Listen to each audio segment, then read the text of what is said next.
Turkmenistan is a communist country located in Central Asia. They are landlocked and only about 6 million people are believed to inhabit the country.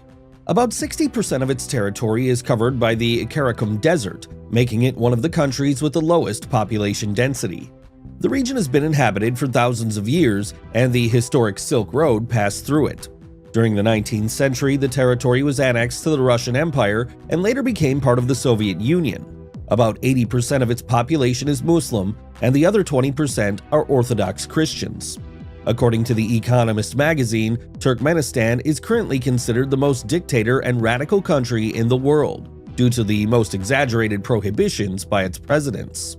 Regarding the economy of Turkmenistan, the data is not very reliable. According to the World Bank, Turkmenistan's two main economic resources are cotton, where it became the 10th largest producer in the world, and hydrocarbons. Another interesting fact is that Turkmenistan has the 4th largest oil and gas reserves in the world. Its main exports of cotton and hydrocarbons go to Ukraine, Iran, Turkey, Italy, and Switzerland, while most of its imports come from Turkey, Russia, and the United Arab Emirates. However, the Turkmen population does not benefit from this trade, as export earnings go mostly to the political sector and to beautifying the capital with huge, but unnecessary, white marble buildings, luxury attractions, avenues, and bronze statues of their leaders. Despite the fact that 1 million people live in its capital, Ashgabat, the streets and avenues are empty due to the constant fear of its citizens of being subjugated or repressed by the changing conditions of the president, such as the solitude that the city is called the City of the Dead. Currently, it appears to be competing with North Korea for being the country with the fewest individual liberties and the most tyrannical laws possible. For example, in communist countries, what is called the cult of personality is very common, which refers to the exaggerated religious or sacred treatment of a leader or political personality. In both North Korea and Turkmenistan, this cult of personality is carried to such a level that in school books they treat the president of the moment as his own god or savior, since in this way it's easier to manipulate society.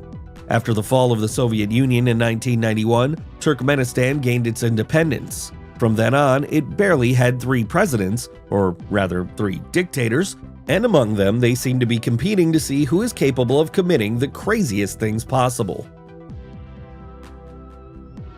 The first president was Supremiraat Niyazov, who was the country's leader between 1985 and 2006, first as a general secretary of the Communist Party and then as president until his death in 2006. This leader took the cult of personality to levels never seen before because he was not only proclaimed president for life, but also issued the most unusual laws. To name a few examples, his face and his figure became mandatory on banknotes and in all public places. In addition to this, he wrote a book called Runama, where such reading was not only compulsory in colleges and universities, but people still have to pass a Runama test to get a public job or driver's license. This leader also modified the calendar. The names of the months were changed for reasons related to his person. January nicknamed Her, April the name of his mother, and September Runama like the book. Other of his prohibitions were ballet, opera, the circus, dogs, and even smoking in public places. During Niyazov's presidency, the taxes and profits collected from the government were used in programs to beautify the capital and worship the president without benefiting the most vulnerable parts of the population.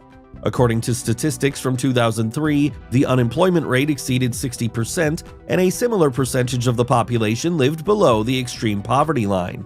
However, all of this is anecdotal next to the violations of freedoms and human rights, which made the country one of the most repressive in the world. In 2006, Niyazov died of natural causes, but this did not bring better news for the Turkmen people. After Niyazov's death, Berdimuhamedov, who was one of his vice presidents, took over. During his time before the presidency, Berdimuhamedov already showed that his ideas were not very conventional either. When he was Minister of Health, he closed all the hospitals that were outside of Ashgabat, the capital, since he considered that all the inhabitants should travel to the capital to be treated. For some, this meant traveling hundreds of kilometers on foot or horseback, even crossing the vast desert just to receive medical attention. Early in his presidency, Berdimuhamedov made some decisions that seemed somewhat sensible. He returned to the original calendar, the Runama was no longer obligatory, and some statues of the former leader were torn down. But over time, it was seen that he simply wanted to put himself in that place. To this day, Berdimuhamedov is ubiquitous in Turkmenistan, and he made the capital a mega luxurious city. Ashgabat is the city with the largest amount of white marble buildings on the planet. According to local sources, there are 543. There are gold statues of dogs and horses, which are the great passions of the dictator. So much so that Vladimir Putin was given a dog. While the people starved, the president would quietly go fishing, practice knife throwing surrounded by soldiers, design cars, or work as a DJ to liven up a party. There are no free elections in the country either, just a simulation for which he prevails with almost 100% of the votes, something quite similar to what happens in North Korea. According to Reporters Without Borders, Turkmenistan has overtaken North Korea in the past 2 years and is the worst-ranked country in press freedom rankings. Journalists cannot arrive and very few tourist visas are issued. The majestic buildings of the capital are almost always uninhabited. Tourists arriving from abroad are controlled all the time and can only be in the country's capital. To slightly improve his image as a dictator, Berdimuhamedov held the Asian Martial Arts Games in 2017. For the Olympic Village, used for only a couple of weeks, $5 billion were spent. And for the incredible airport, another $2 billion was invested. Most alarmingly, it's believed that only 10% of its capacity is used. The great powers, meanwhile, look the other way, because Turkmenistan owns 10% of the world's gas reserves. It is also self-sustaining due to its oil reserves and is the 9th largest cotton producer in the world. The country's problem is its geographical location, which makes exporting difficult. Since it is landlocked, it cannot export liquefied gas by ship. It can only do so through pipelines. Since 2009, there has only been one that passes through Uzbekistan and Kazakhstan and reaches China, which currently receives 80% of Turkmen exports. Another gas pipeline connects it with Iran, and the construction of an extra one is planned, which will pass through Afghanistan and Pakistan and reach India, which could reduce dependence on China. But due to the instability of the region, it is not easy to carry it out. Meanwhile, in Europe, they seek to mitigate the dependence they have on Russia as a gas supplier. That is why there is a project for a gas pipeline through the Caspian Sea, but it is not easy on a legal level because of how it affects all the riparian states, including Russia. All this situation that Turkmenistan is experiencing means that we cannot specify even the most basic data of the country, such as the number of inhabitants. This information could prove, for example, how many Turkmen have emigrated during this time in search of better opportunities. In March 2022, Berdimuhamedov resigned and his son with the same surname took over, becoming the third president of Turkmenistan since its independence in 1991. During these 12 months in office, the truth is that very few policies were carried out, but what he did assure during his campaign is that he will continue with the same principles as his ancestors.